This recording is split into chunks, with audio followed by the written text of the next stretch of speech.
ಕೆಲ ದಿನಗಳ ಹಿಂದೆ ಇಲ್ಲಿಯ ಟಿಬಿ ವಾರ್ಡ್ನಲ್ಲಿ ವೃದ್ಧೆಯೊಬ್ಬಳು ಚಿಕಿತ್ಸೆ ಇಲ್ಲದೆ ಬೆತ್ತಲಾಗಿ ಮಲಗಿತ್ತು. ಆಕೆ ಆರೋಗ್ಯ ವಿಚಾರಿಸಲು ಮುಂದಾಗದ ವೈದ್ಯರು ಹಾಗೂ ಸಿಬ್ಬಂದಿಗಳು ಆಕೆಯನ್ನ ನೆಲದ ಮೇಲೆ ಮಲಗಿಸಿ ಅಮಾನವೀಯತೆ ಪ್ರದರ್ಶಿಸಿದ್ದಾರೆ. ಆಕೆಗೆ ಊಟ ನೋಡೋದಕ್ಕೆ ಹೋಗಿ ಬಟ್ಟೆ ಕೂಡ ಹಾಕದೆ ನಿರ್ಲಕ್ಷ್ಯ ತೋರಿದ್ದಾರೆ. ಅಷ್ಟೇ ಅಲ್ಲ, ಪಕ್ಕದ ರೂಮ್ನಲ್ಲಿಯೂ ಕೂಡ ತೀವ್ರ ಅಸ್ವಸ್ಥರಾಗಿ ರೋಗಿಯೊಬ್ಬಳು ಬಳಲ್ತಾ ಮಲಗಿದ್ದ ದೃಶ್ಯ ನೋಡುಗರ ಮನ ಕಲಕುವಂತಿತ್ತು. ಊಟೋಪಚಾರ, ಔಷಧೋಪಚಾರ ಇಲ್ಲದೆ ಇಲ್ಲಿಯ ಟಿಬಿ ವಾರ್ಡ್ನಲ್ಲಿ ರೋಗಿಗಳು ಸಾವು ಬದುಕಿನ ಮಧ್ಯೆ ಹೋರಾಡುವಂತಾಗಿದೆ.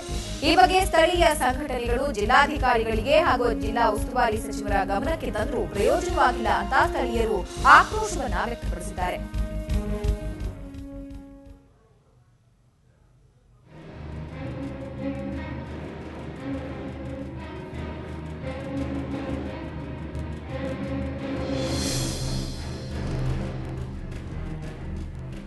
ದೃಶ್ಯದಲ್ಲಿ ನೀವು ನೋಡ್ತಾ ಇರಬಹುದು ಯಾವ ರೀತಿಯ ನಿರ್ಲಕ್ಷ್ಯವನ್ನ ಇಲ್ಲಿನ ವೈದ್ಯರು ವಹಿಸ್ತಾ ಇದ್ದಾರೆ ಅಂತ. ನೆಲದ ಮೇಲೆ ಮಲಗಿಸೋದ್ರ ಮೂಲಕ, ಜೊತೆಗೆ ಒಬ್ಬ ವೃದ್ಧೆಯೊಬ್ಬಳು ಮೈ ಮೇಲೆ ಬಟ್ಟೆಯನ್ನು ಕೂಡ ಇಲ್ಲದಂತಹ ಸ್ಥಿತಿಯಲ್ಲಿ ಇದ್ದ ಆಕೆಯನ್ನ ನೆಲದ ಮೇಲೆ ಮಲಗಿಸಲಾಗಿತ್ತು.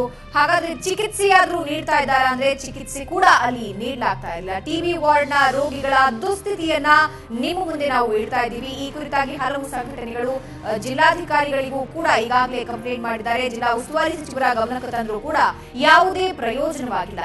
ಹಾಗಾದ್ರೆ ವೈದ್ಯೋ ನಾರಾಯಣೋ ಹರಿಹಿ ಅನ್ನುವಂತಹ ಮಾತಿಗೆ ಏನು ಅರ್ಥ ಅನ್ನೋದನ್ನ ಬಹುಶಃ ವಿಜಯಪುರ ವೈದ್ಯರೇ ಈಗ ಎಕ್ಸ್ಪ್ಲೇನ್ ಮಾಡಬೇಕಾಗಿದೆ. ಯಾವ ರೀತಿ ವೈದ್ಯರನ್ನ ಅಲ್ಲಿನ ರೋಗಿಗಳನ್ನ ನಿರ್ಲಕ್ಷ್ಯಕ್ಕೆ ವಹಿಸಲಾಗಿದೆ ಅನ್ನೋದರ ದೃಶ್ಯಗಳನ್ನ ನೀವೀಗ ನೋಡ್ತಾ ಇದ್ದೀರಾ. ವೃದ್ಧೆಯೊಬ್ಬಳು ಬರಿಮೈಯಲ್ಲಿ ಇದ್ರು, ಮೈ ಮೇಲೆ ಒಂದು ತುಂಡು ಬಟ್ಟೆಯನ್ನ ಕೊಡುವಂತಹ, ಆಕೆಗೆ ಚಿಕಿತ್ಸೆಯನ್ನ ಕೊಡುವಂತಹ ಕನಿಷ್ಠ ಮಾನವೀಯತೆಯನ್ನ ಕೂಡ ಇಲ್ಲಿ ಮರೆತಿದ್ದಾರೆ. ವೈದ್ಯ ವೃತ್ತಿಯ ಇರಲಿ, ಮಾನವೀಯತೆಯನ್ನ ಕೂಡ ಇಲ್ಲಿ ವೈದ್ಯರು ಮರೆತಿರುವಂತಹದ್ದು.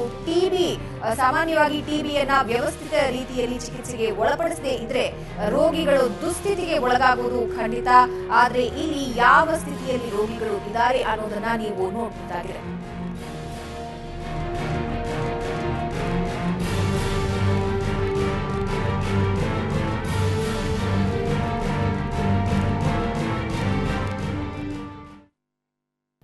ಆಸ್ಪತ್ರೆ ಆವರಣದೊಳಗೆ ಕಾಲಿಟ್ರೆ ಏನಪ್ಪ ಅಂದ್ರೆ ಮೂಗಿಗೆ ಬರ್ತಕ್ಕಂಥದ್ದು ಗಬ್ಬು ವಾಸನೆ, ಮೂಗು ಮುಚ್ಕೊಂಡು ಹೋಗ್ಬೇಕು. ತದನಂತರ ನಾನು ದಾಟಿ ಒಳಗಡೆ ಹೋದಾಗ ನನ್ನ ಕಣ್ಣಿಗೆ ಕಂಡಿದ್ದೇನಪ್ಪ ಅಂತಂದ್ರೆ ಅನಾಥವಾಗಿ ಕಾಟ್ ಕೆಳಗಡೆ ಬಿದ್ದಿರ್ತಕ್ಕಂಥ ಒಬ್ಬ ವೃದ್ಧ ಮಹಿಳೆ ಬೆತ್ತಲೆ ದೇಹ. ಆ ದೇಹವನ್ನು ನೋಡಿದ ತಕ್ಷಣ ನನಗೆ ಅನಿಸಿದ್ದು ಇಲ್ಲಿ ಸಿಬ್ಬಂದಿ ಇದ್ದಾರೋ ಇಲ್ಲೋ. ಸಿಬ್ಬಂದಿ ಕರೆದು ಕೇಳಿದ ಸಿಬ್ಬಂದಿ ಅವರಂದ್ರು ಹೇಳಿದ್ರು, ನೋಡಿ ಸಜ್ಜನ್ ಅವರ ನಮ್ಗೆ ಹೇಳ್ಯಾರ, ಎಷ್ಟು ಸಾಧ್ಯ ಆಗ್ತೈತೆ ಅಷ್ಟು ಮಾಡ್ರಿ, ಆಗ್ಲಿಲ್ಲಪ್ಪ ಅಂದ್ರೆ ಬಿಟ್ಟಾಕ್ಬಿಡ್ರಿ, ಎಲ್ಲಿಯೋ ಬರ್ತಾವ ಎಲ್ಲಿಯೋ ಸಾಯ್ತಾವ, ದಿನ ಸಾಯೋರಿಗೆ ಕಾರಣ ಯಾರು ಅಂತ ಹೇಳ್ಯಾರ. ನೀವೇನು ಕೇಳೋದಿದ್ರು ಮೇಲಾಧಿಕಾರಿಗಳಿರ್ತಾರೆ ಅವ್ರಿಗೆ ಕೇಳ್ರಿ ಅಂತ ಹೇಳಿದ್ರು. ಆ ಸಜ್ಜನ್ ಡಾಕ್ಟರನ್ನು ಕೂಡಲೇ ಅಮಾನತುಗೊಳಿಸಬೇಕೆಂದು ನಾವು ಆಗ್ರಹ ಪಡಿಸ್ತಾ ಇದ್ದೀವಿ. ಒಂದು ವೇಳೆ ಅವರನ್ನು ಅಮಾನತುಗೊಳಿಸಿದ ಪಕ್ಷದಲ್ಲಿ ಇವತ್ತಿನ ದಿನದಿಂದ ನಾವು ಅಮಾನ ಉಪವಾಸ ಸತ್ಯಾಗ್ರಹವನ್ನು ಕೈಗೊಳ್ತಾ ಇದ್ದೀವಿ ಎಂದು ನಾವು ಜಿಲ್ಲಾಡಳಿತಕ್ಕೆ ಆಗ್ರಹ ಮಾಡ್ತಾ ಇದ್ದೀವಿ.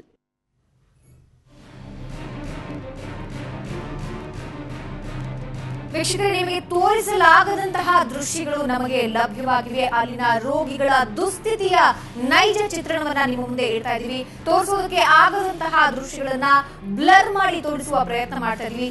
ನಾವು ಸಾಮಾನ್ಯವಾಗಿ ನೋಡೋದಕ್ಕೆ ಆಗದ ದುಸ್ಥಿತಿಯಲ್ಲಿ ಇರುವಂತಹ ರೋಗಿಗಳಿವರು.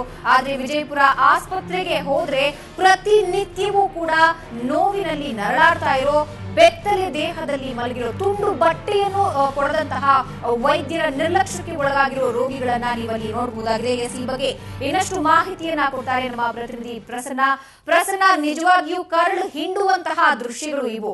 ಖಂಡಿತವಾಗಿಯೂ ನಾವು ತೋರಿಸೋದಕ್ಕೆ ಆಗದಂತಹ ಸ್ಥಿತಿಯಲ್ಲಿ ಅಲ್ಲಿ ಆ ಆಸ್ಪತ್ರೆಯಲ್ಲಿ ನರಳ್ತಾ ಇರುವಂತಹ ರೋಗಿಗಳು, ಅಲ್ಲಿ ಇರುವ ಸಿಬ್ಬಂದಿಗಾಗ್ಲಿ ವೈದ್ಯರಿಗಾಗ್ಲಿ ಮಾನವೀಯತೆಗಾದ್ರೂ ಅರ್ಥ ಗೊತ್ತಿದೆಯಾ ಇಲ್ವಾ? ನಿಜಕ್ಕೂ ಭಾವನಾ, ಇದೊಂದು ನಾಗರಿಕ ಸಮಾಜ ತಲೆದರಿಸುವಂತಹ ಒಂದು ಪ್ರಕರಣ. ಇದು ಇನ್ನು ಕೆಲ ತಿಂಗಳ ಹಿಂದೆ ನಡೆದಂತಹ ಒಂದು ಅಮಾನವೀಯವಾದಂತಹ ಘಟನೆ ಇದು. ಇದ್ರ ಬಗ್ಗೆ ನಾವು ಮಾನವೀಯತೆ ಇದೆಯಾ ಇಲ್ವೋ ಅನ್ನುವಂತಹ ಪ್ರಶ್ನೆಯನ್ನ ಅಲ್ಲಿರುವಂತಹ ಜಿಲ್ಲಾ ಡಿಸ್ಟ್ರಿಕ್ಟ್ ಸರ್ಜನ್ ಆಗಿರುವಂತಹ ಡಾಕ್ಟರ್ RM ಸರ್ಜನ್ ಅವರು ಕೂಡ ಕೇಳಿದ್ವಿ ಮತ್ತು ಅವರು ಸಿಬ್ಬಂದಿಗಳು ಕೂಡ ಕೇಳಿದ್ವಿ. ಅವರು ನೀಡುವಂತಹ ಹಾರೈಕೆ ಉತ್ತರ ಏನಂತ ಹೇಳಿದ್ರೆ, ಆ ವೃದ್ಧೆ ಆಕೆಗೆ ಏನೇ ನಾವು ಓದಿಸಿದ್ರು ಕೂಡ ಆಕೆ ತೆಗೆದು ಹಾಕ್ತಾಳೆ, ಆಕೆ ನಮ್ಮ ಮಾತನ್ನ ಕೇಳೋದಿಲ್ಲ ಅನ್ನುವಂಥದ್ದು. ಆದ್ರೆ ಒಂದು ಪ್ರಶ್ನೆ ಉದ್ಭವಿಸುವಂತದ್ದು ಭಾವನಾ, ಇಲ್ಲಿ ಸಾಕಷ್ಟು ಅನುದಾನಗಳು ಬರ್ತದೆ, ಕೋಟಿಗಟ್ಟಲೆ ಅನುದಾನ ಬರ್ತದೆ. ಇಂತಹ ಬಂದಂತಹ ವೃದ್ಧ ಅಥವಾ ಏನು ರೋಗಿಗಳಿದ್ದಾರೆ ಇವರಿಗೆ ಚಿಕಿತ್ಸೆ ಕೊಡಬೇಕು. ಅದಕ್ಕೆ ಆದಂತಹ ದಾರಿಗಳು ಇರ್ತಾರೆ, ಅಂದ್ರೆ ನರ್ಸ್ಗಳು ಇರ್ತಾರೆ, ಸಾಕಷ್ಟು ಸವಲತ್ತುಗಳು ಇರ್ತದೆ. ಇಲ್ಲಿದ್ದವೂ ಕೂಡ ಆ ಒಂದು ರೋಗಿ, ಆ ವೃದ್ಧೆ ಬೆತ್ತಲೆಯಾಗಿ ಬಿದ್ದರೂ ಕೂಡ ಆಕೆಯನ್ನು ನೋಡಲಾರದಷ್ಟು ಆಕೆಯ ಗಮನ ಹರಿಸುವಂತಹ ಒಂದು ಪ್ರಯತ್ನ ಕೂಡ ಮಾಡಾರ್ದ ಅಲ್ಲಿ ಸಿಬ್ಬಂದಿಗಳು ಹಾರೈಕೆ ಉತ್ತರ ಮತ್ತು ಉಡಾಫಿ ಉತ್ತರಗಳನ್ನ ಕೊಡ್ತಾರೆ. ಇದಕ್ಕೆ ಏನು ಜನರು ತಂದು ಬೀದಿಯಲ್ಲಿ ಬಿದ್ದಂತಹ ಈ ರೋಗಿಗಳನ್ನ ಈ ಏನು ವೃದ್ಧಿಯನ್ನ ತಂದು ಇಲ್ಲಿ ಹಾಕಿದರೆ ಈಕೆಗೆ ನೋಡ್ಕೊಳ್ಳೋಕೆ ನಮ್ಗೆ ಆಗೋದಿಲ್ಲ, ಇವರ ರಿಹಾಬಿಲಿಟೇಷನ್ ಸೆಂಟರ್ಗೆ ಹಾಕುವಂತಹ ಒಂದು ಉಡಾಫಿ ಉತ್ತರವನ್ನ ಜಿಲ್ಲಾ ಸರ್ಜನ್ ಕೂಡ ಕೊಟ್ಟರು. ಇದಕ್ಕೆ ನಾವು ಕೇಳಿರುವಂತಹ ಪ್ರಶ್ನೆ, ಇಲ್ಲಿ ಕನಿಷ್ಠ ಸೌಜನ್ಯಕ್ಕಾದ್ರೂ ನೀವು ಮಾನವೀಯತೆ ತೋರಿಸ್ಬೇಕಿತ್ತಲ್ಲ. ಇಂತಹ ಸ್ಥಿತಿಯಲ್ಲಿ ಸಾಕಷ್ಟು ಜನರು ಆಟಾಡ್ತಾರೆ, ಆದ್ರೆ ಮನುಷ್ಯನ ಅಂದ್ರೆ ಒಂದು ವೃದ್ಧೆಯ ಇಂತಹ ದಯನೀಯ ಸ್ಥಿತಿಗಳು ಕೂಡ ತಾವು ಏನು ಕನಿಷ್ಠ ಸೌಜನ್ಯ ತೋರಿಸಿಲ್ಲ. ಇದು ನಿಮ್ಮ ಮನೆಯ ಒಂದು ಸದಸ್ಯರ ಈ ಪರಿಸ್ಥಿತಿ ಆಗಿದ್ರೆ ಏನ್ ಮಾಡ್ತಿದ್ರಿ ಅನ್ನೋಂತಹ ಪ್ರಶ್ನೆಗೆ ಅವರು ಉತ್ತರಿಸಲಿಕ್ಕೆ ಮುಂದಾಗಲಿಲ್ಲ, ಕಾಲ್ಕಿತ್ತು ಹೊರಟರು. ಈ ಒಂದು ಪ್ರಕರಣಕ್ಕೆ ಸಂಬಂಧಪಟ್ಟಂತೆ ಇಲ್ಲಿ ಸ್ಥಳೀಯ ಸಂಘಟನೆಗಳು ಈ ಕೆಲ ತಿಂಗಳ ಹಿಂದೆ ಜಿಲ್ಲಾ ಅಧಿಕಾರಿಗಳಾಗಿರ್ಬೋದು ಮತ್ತು ಜಿಲ್ಲಾ ಉಸ್ತುವಾರಿ ಸಚಿವರು ಕೂಡ ಇದ್ರ ಬಗ್ಗೆ ಗಮನಕ್ಕೆ ತಂದಿದ್ರು ಕೂಡ ಅವರು ಇದುವರೆಗೂ ಕ್ರಮಕ್ಕೆ ಮುಂದಾಗಿಲ್ಲ ಅನ್ನುವಂಥದ್ದು ಆರೋಪ.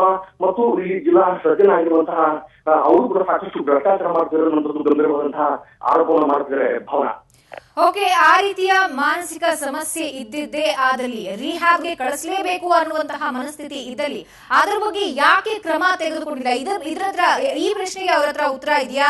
ಕೌನ್ಸಿಲಿಂಗ್ ಕೊಡೋದಾಗ್ಲಿ ಅಥವಾ ವ್ಯವಸ್ಥಿತ ರೀತಿಯಲ್ಲಿ ಚಿಕಿತ್ಸೆ ಕೊಟ್ರೆ ವಾಸಿಯಾಗದೇ ಇರುವಂತಹ ರೋಗವ ಅದು? ಭಾವನಾ, ಈ ವೃದ್ಧೆ ಬೆತ್ತಲಾಗಿ ಮಲಗಿರುವಂತಹ ವೃದ್ಧೆಯ ಸ್ಥಿತಿ ಇಷ್ಟನೇ ಅಲ್ಲ. ಇದು ನಿನ್ನೆ ನಾವು ಆ ಆಸ್ಪತ್ರೆಗೆ ಭೇಟಿ ಕೊಟ್ಟಾಗ ಟಿವಿ ಒಳಗೆ ಮತ್ತೊಬ್ಬ ಮಹಿಳೆ ಕೂಡ ಏನು ಸಾವು ಬದುಕಿನ ಮಧ್ಯೆ ಹೋರಾಡ್ತಾ ಇದ್ರು. ಅವರು ಏನು ಉಸಿರಾಡ್ತಿರುವಂತಹ ಒಂದು ಸ್ಥಿತಿಯನ್ನು ನೋಡಿದ್ರೆ ಎಲ್ಲರೂ ಕೂಡ ಕರಡು ಹಿಂಡುವಂತಹ ಒಂದು ಸ್ಥಿತಿ, ಅದು ಅಂತಹ ಒಂದು ಏನು ಕೆಟ್ಟ ದೃಶ್ಯಗಳು. ಅದ್ರ ಬಗ್ಗೆ ನೀವು ಮಾನವೀಯತೆ ತೋರಿ, ನೀವು ಅಟ್ಲೀಸ್ಟ್ ಸೌಜನ್ಯಕ್ಕಾದ್ರೂ ಅವರಿಗೆ ಗಮನ ಹರಿಸಿ ಅವರ ಆರೋಗ್ಯ ಕಾಪಾಡುವಲ್ಲಿ ಅಥವಾ ಅವರಿಗೆ ಏನು ಯೋಗಕ್ಷೇಮವನ್ನು ವಿಚಾರಿಸಿ ಮಾಡಬೇಕಾಗತ್ತೆ. ಅದನ್ನಾದ್ರೂ ನೀವು ಮಾಡಿ ಅನ್ನೋಂಥದ್ದು ನಾವು ಕೇಳಿದ್ರು ಕೂಡ ಅದಕ್ಕೆ ಅಲ್ಲಿ ಸರಿಯಾದಂತಹ ಸ್ಪಂದನೆ ಸಿಗಲಿಲ್ಲ, ಸರಿಯಾದಂತಹ ಉತ್ತರವನ್ನು ಕೊಡಲಿಕ್ಕೆ ಅಲ್ಲಿ ಸಿಬ್ಬಂದಿಗಳು ಮತ್ತು ಅಲ್ಲಿ ಅಧಿಕಾರಿಗಳು ಮುಂದಾಗಿಲ್ಲ. ಇದಕ್ಕೆ ಅವರು ಕೊಡುವಂತಹ ಒಂದು ಉತ್ತರ ಇಟ್ಟರೆ ಜನರು ತಂದು ರೋಡ್ ರಸ್ತೆಯಲ್ಲಿ ಬಿದ್ದಂತಹ ರೋಗಿಗಳನ್ನ ತಂದು ಹಾಕ್ತಾರೆ, ಇವ್ರನ್ನ ನಾವು ಎಷ್ಟು ಅಂತ ಇಲ್ಲಿ ಆರೈಕೆ ಮಾಡಲಿಕ್ಕೆ ಸಾಧ್ಯ ಅನ್ನೋಂಥದ್ದು ಏನೋ ಮಾತುಗಳನ್ನ ಹೇಳ್ತಾರೆ. ಆದ್ರೆ ಬಂದಂತಹ ಸಾಕಷ್ಟು ಸಿಬ್ಬಂದಿಗಳು ಇದ್ದಾರೆ, ಸಿಬ್ಬಂದಿಗಳು ಇದ್ರೂ ಕೂಡ ಸಿಬ್ಬಂದಿಗಳ ಕೊರತೆ ಇದೆ ನಮಗೆ. ಹೀಗಾಗಿ ಇಂತಹ ರೋಗಿಗಳನ್ನ ನೋಡ್ಕೊಳ್ಳಿಕ್ಕೆ ನಮಗೆ ಆಗುದಿಲ್ಲ ಅಂತದ್ದು ಅನ್ನುವಂತಹ ಒಂದು ಅಸಡ್ಡೆ ಮಾತುಗಳು ಮತ್ತು ಬೇಜವಾಬ್ದಾರಿತನದ ಉತ್ತರಗಳನ್ನ ಕೊಟ್ಟರು. ಇಷ್ಟೊಂದು ಬರುವಂತಹ ಅಂದ್ರೆ ಇವರು ಎಲ್ಲ ರೀತಿಯಿಂದ ಸೌಲಭ್ಯಗಳು ಇದ್ರೂ ಕೂಡ ಇವ್ರನ್ನ ರಿಹಾಬಿಲಿಟೇಷನ್ ಸೆಂಟರ್ ಅಲ್ಲರೂ ಹಾಕಿ ಅವ್ರನ್ನ ಆರೈಕೆ ಮಾಡುವಂತದ್ದು ಆದ್ಯ ಕರ್ತವ್ಯ. ಮತ್ತು ಇವರು ಜಿಲ್ಲಾ ಆಸ್ಪತ್ರೆಯ ಸರ್ಜನ್ ಆಗಿರುವಂತವ್ರು, ಇವರಿಗೆ ಸಾಕಷ್ಟು ಜವಾಬ್ದಾರಿಗಳು ಇರ್ತವೆ. ಇಂತಹ ಒಂದು ಸ್ಥಿತಿಯಲ್ಲೂ ಕೂಡ ಈ ಒಂದು ದಯನೀಯ ಸ್ಥಿತಿಯಲ್ಲಿ ಬಂದಿರುವಂತದ್ದು ಮತ್ತು ತಾವು ಬದುಕಿರುವಂತಹ ಈ ಇಬ್ಬರು ವೃದ್ಧೆಯರ ಆರೋಗ್ಯ ರಕ್ಷಣೆಗೆ ಮುಂದಾಗಿಲ್ಲ ಅಂತ ಹೇಳಿದ್ರೆ ಮುಂದೆ ಜಿಲ್ಲಾ ಆಸ್ಪತ್ರೆ ಬರುವ ರೋಗಿಗಳ ಏನು ಆರೋಗ್ಯವನ್ನು ಕಾಪಾಡಲಿಕ್ಕೆ ಇವರು ಎಷ್ಟು ಸಮರ್ಥರಾಗಿದ್ದಾರೆ ಅನ್ನುವಂತಹ ಪ್ರಶ್ನೆಗಳು ಕೂಡ ಜಿಲ್ಲೆಯ ಜನರಲ್ಲಿ ಮೂಡ್ತಾ ಇದೆ. ಇದ್ರ ಬಗ್ಗೆ ಜಿಲ್ಲಾಧಿಕಾರಿಗಳು ಕೂಡ ಇನ್ನು ಗಂಭೀರವಾಗಿ ಪರಿಗಣಿಸಿದರೆ ಇದನ್ನ ಸೂಕ್ತವಾಗಿ ಪರಿಶೀಲನೆ ಮಾಡ್ತೀವಿ ಮತ್ತು ತಪ್ಪಿತಸ್ಥರ ಕ್ರಮವನ್ನು ಜರುಗಿಸ್ತೀವಿ ಅನ್ನೋದು ಹೇಳಿದ್ರೆ. ಆದ್ರೆ ಇದುವರೆಗೂ ಅಲ್ಲಿ ಹೋಗಿ ಭೇಟಿ ನೀಡುವಂತದ್ದಾಗಲಿ ಮತ್ತು ಆ ವೃದ್ಧೆಯ ಈಗಿನ ಪರಿಸ್ಥಿತಿ ಏನಿದೆ ಅಂದ್ರೆ ನಿನ್ನೆ ಆ ಒಂದು ಟಿಬಿ ಮಾಡದಿದ್ದಂತಹ ಇನ್ನೊಬ್ಬ ಏನು ವೃದ್ಧೆಯ ಪರಿಸ್ಥಿತಿ